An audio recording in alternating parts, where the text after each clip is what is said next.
As data and AI are reshaping everything from how we work to how we decide, most people are left behind. And that's why we're here to talk about what's going on in the data world and why it matters to you and your business. I'm here with Ceren today. Do you want to introduce yourself? Yes, hi, I'm Ceren. I work as data scientist and engineer at Simo.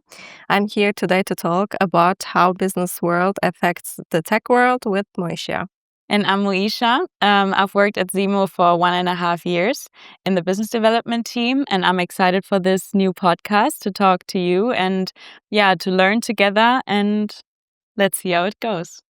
We are talking about AI, data, digital transformation without buzzwords. If you are running a business or want to build a business, or simply you are interested in the data and how it works, this podcast is for you. So let's make data easy together. So as you know, I started working in marketing, and it already was really hard, like to sell a product that is explainable, to sell like working with data as a topic, because most people don't even know why it's relevant to think about that data, and like everything, like the whole topic, why it is so important. Although AI is getting more and more important, people like right now they start to think about those topics. But I realized that most companies, they don't use their data and they don't even think about what's really behind this topic. How was your experience? So from the other side, I start as a tech IT background. I was building the systems, the logic, and the structure behind, and then I involved to the marketing team. Start to see what actually clients will. What do they want? What is the problem to solve for them, or how we can talk with them in our language. Yeah, right. When like talking about the language, I then started as a Scrum Master in the AI project we're working on together right now. That's when we got to know each other. Exactly. And I really realized that data is a whole language. So I didn't understand a word in the first meeting. So I had to learn it the hard way. And I realized that companies, like I think I heard something about dark data. And so like it's a percentage of data that is like not used or unorganized. Can you say something about that? Of course. We call it dark data because actually the companies right now using their 20% of the data. So the rest is we call dark data. Okay. So it's actually a very shocking number. Think about you have a huge company running and 80% of the data you don't use. It's not gone, it's there. It's just sitting there, but it's untouched. It can be anything like your unread emails, server logins, your customer transcripts, social media mentions, or maybe Excel sheets on someone's desktop. So they are really rich information, but nobody is just touching them. Okay, so you said like social media and so many important topics that like everyone is working with in their companies, and they try to think about what is really in this data, like in these like 75 to 80%, what is really in there, and what could we do with that if we use it? What's in there is actually we can think about is as a big puzzle. So each data is just divided into different boxes and stays in the company in different departments, let's see.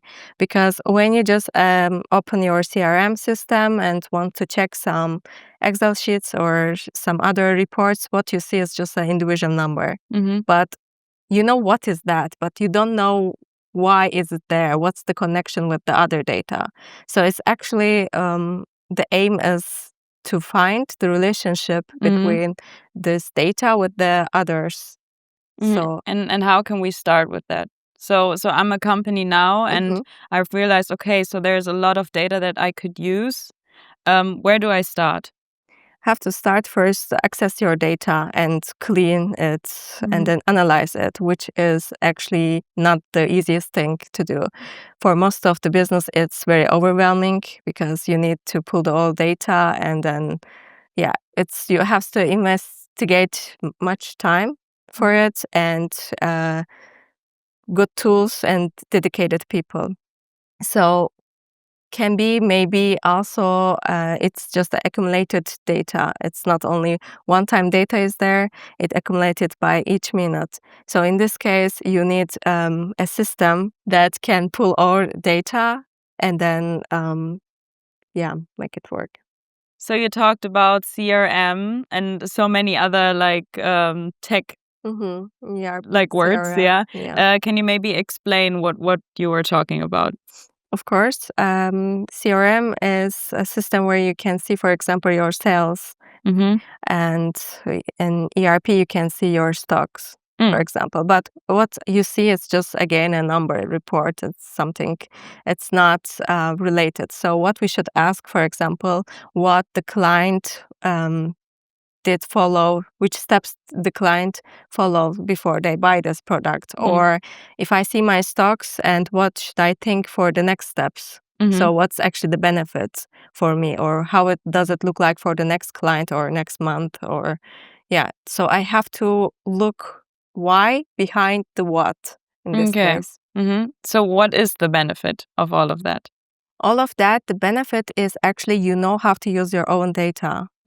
So it's a very powerful tool. You don't need to make any suggestions. So you stop making suggestions and start actually getting into action with a real case. Yeah.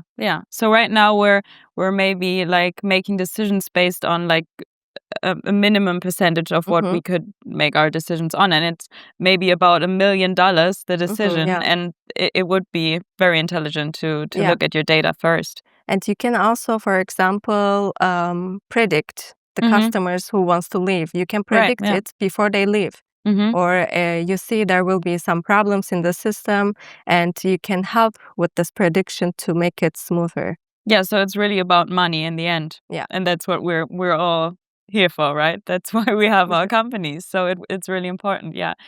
So do I need to know a lot about data? Do I need to be a data scientist to work with that, or can I just start with that right away?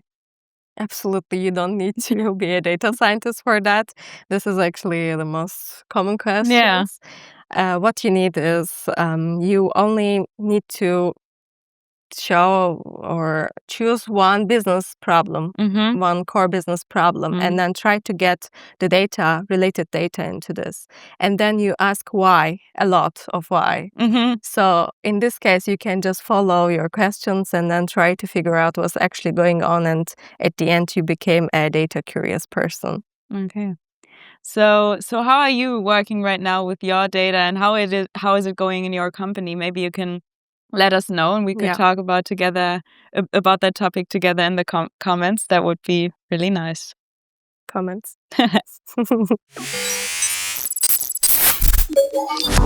Simon, make data easy.